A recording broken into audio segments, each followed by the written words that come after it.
The lightweight residential deliveries are getting attacked.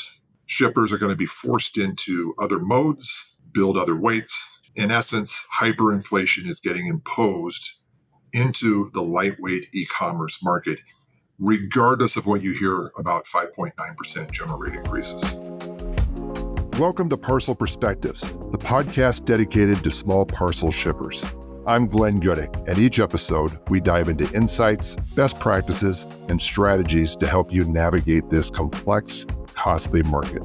Join me as we explore ways to strengthen your long-term partnerships with your chosen carriers and stay competitively aligned.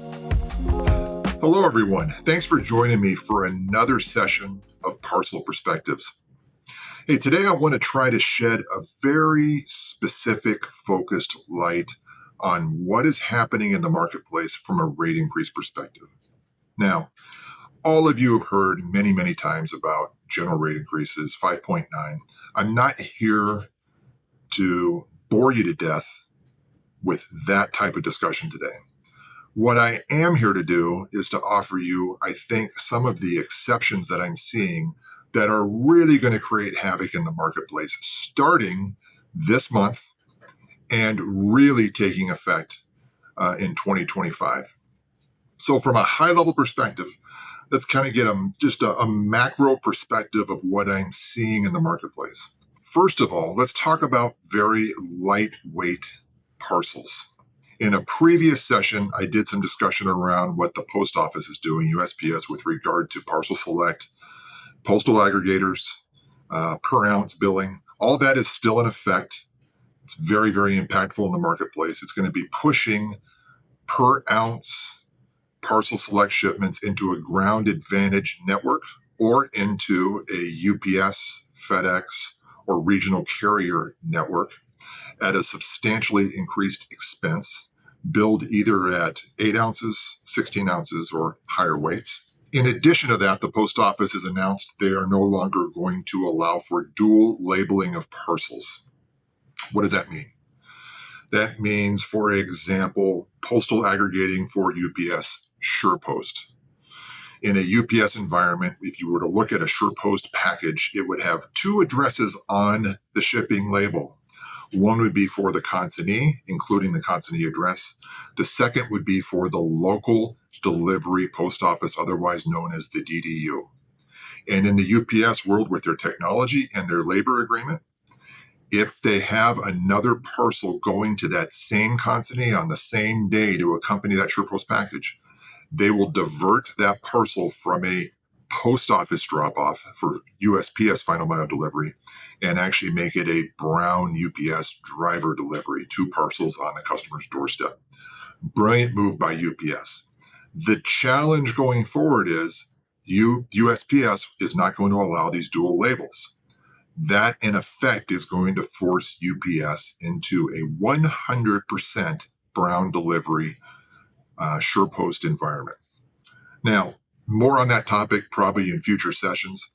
What I'm trying to set the stage for from a macro perspective is the lightweight residential deliveries are getting attacked. Shippers are going to be forced into other modes, build other weights. In essence, hyperinflation is getting imposed into the lightweight e-commerce market, regardless of what you hear about 5.9% general rate increases. Okay? Now let's talk about the other end of the spectrum, the larger parcels, additional handling, large packages, oversized packages. You would pick the carrier, they have their nomenclature. Those two are absolutely getting attacked. And it's really, really going to be a predominant cost increase effective in October and even more pronounced in January. Now, for the sake of an example, I'm going to put up in front of you folks in just a minute. I'm taking some creative liberty. So to set the stage, FedEx has made an announcement and shown their rates and their surcharges for 2025, their general rate increase. They have increased additional handling surcharge in excess of 20%, as high as 26%, I believe, contingent on the zone that it's affected by. Now, counter to that, UPS has really not released their 2025 rates. They've made some high-level overtures about 5.9, but they have provided for some change in methodology for how they're going to be billing additional handling packages. So for the sake of this example, I'm going to rely on history as an indicator of what will happen in the future. From a macro perspective, lighter weight shipments, regular size traditional shipments, you as a shipper have options. You could go UPS, you could go FedEx, you could use USPS, typically up to 9 or 10 pounds. You could use a regional carrier or a courier. You could use the gig economy. There's a variety of options you have, provided you have the sophistication to navigate the performance language UPS and FedEx burden you with in their pricing agreements. On the other side of the spectrum, you have much fewer options. Regional carriers don't want larger volume. They don't have an infrastructure or assets to be able to handle that type of volume. USPS is not built for that type of product, right? So all you really have as an option is UPS or FedEx in that environment. It is a duopoly there. If for some reason it becomes too painful for you in the small parcel arena, your only option as a shipper is to go look at LTL solutions. Anybody here experience an LTL residential delivery? I know I have. They're not a lot of fun. Here's why. I'll get a notification, and traditionally I will have to be there for the delivery, and I'm given at best a 4-hour delivery window. Now, a traditional residential delivery could be something where the driver pulls up to the end of your driveway, lowers the lift jack, puts the pallet on the sidewalk at the end of your driveway and says, "Have a nice day." Now you have to wrestle that pallet back to the house. You have to take all the dunnage and all the wrapping off of that. And now you have a pallet to dispose of, all of the additional ancillary packaging materials, and this parcel, this large package to deal with. Not at all customer friendly, not at all fun. You can, however, pay more as a shipper, and you can sign up for a white glove service. Tighter delivery windows, they'll show up, they will actually unpack the product, bring it into your house, into a room of your choosing.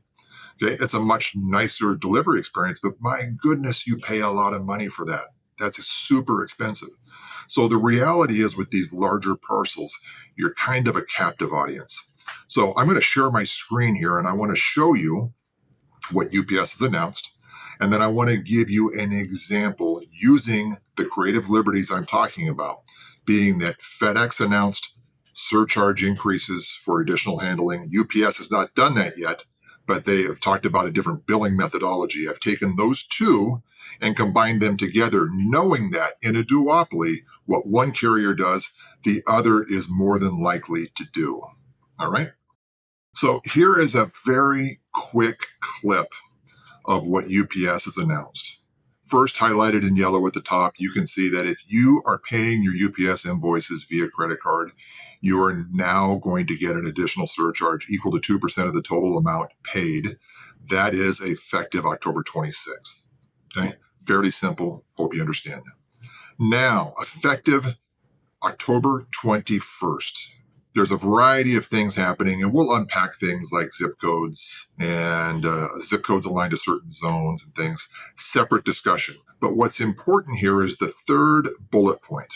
Additional handling packages determined by length, width, or length plus girth are subject to a minimum billable weight of 40 pounds. Minimum billable weight of 40 pounds. I want you to get your head around that. Now, when we're talking about length, the qualifying longest distance now is 4 feet, 48 inches. Okay, think about that for a minute. Any of you out there that's listening to this that's an operator in a carrier network, look me in the eye and tell me you guys don't process those packages across a conveyor belt. You'll be lying if you say no, because you can't get done. So UPS is changing that methodology. Now, I want you to see the impact that has, and we're going to make the assumption that the additional handling surcharge is going to take a subsequent increase very similar to what FedEx has announced. So the next slide is going to walk you through a general example. Here we have a ground commercial package that qualifies for additional handling based on length. This particular package is 49 inches long. It's a zone 5. And in the top of this screen, you can see that the build weight using traditional dim factors and the traditional way that things are done, it's billed at 21 pounds. The scale weight is actually 11 pounds. And what we have listed here are all the ancillary charges that go with that particular shipment. Additional handling, longest side, $27 in this example. Delivery area surcharge for an extended area, $1.96 net, less discounts for this client. Now, a demand surcharge for additional handling that's been in place the entire calendar year of $3.50.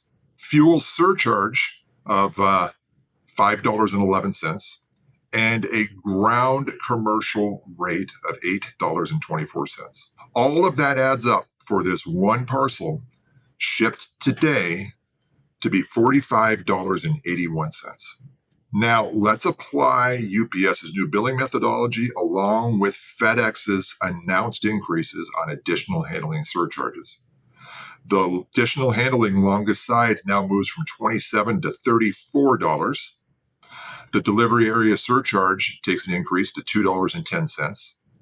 Demand surcharge, additional handling, effective in this time frame, moves from $3.50 to $7.75.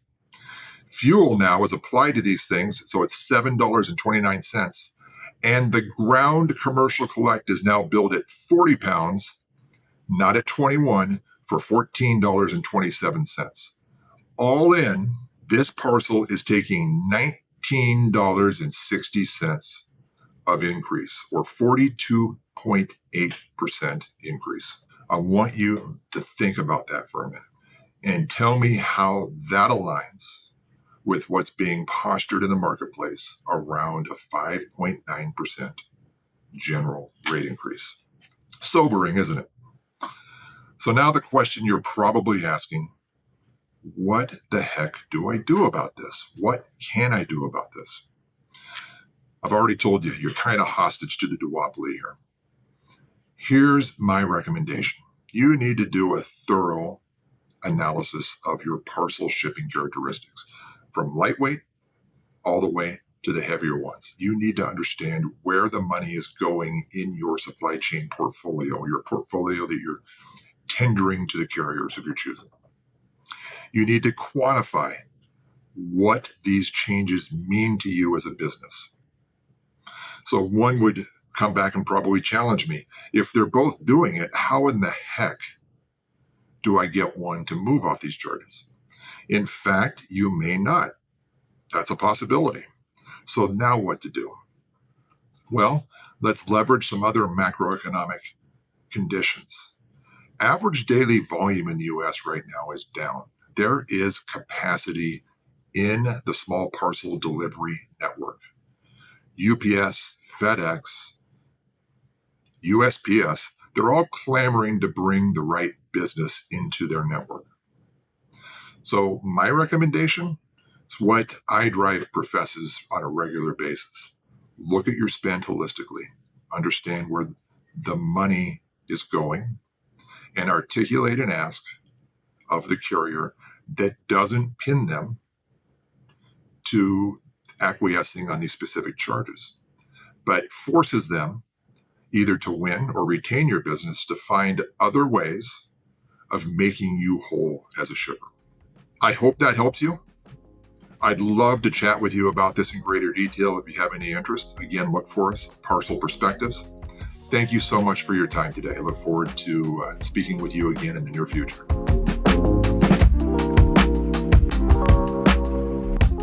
Thanks for listening to Parcel Perspectives, hosted by me, Glenn Gooding. I've been in the small parcel space for 37 years, starting with a deep and broad background working for one of the major carriers as an operator and industrial engineer, later managing pricing at the highest level for the largest, most complex shippers in the world.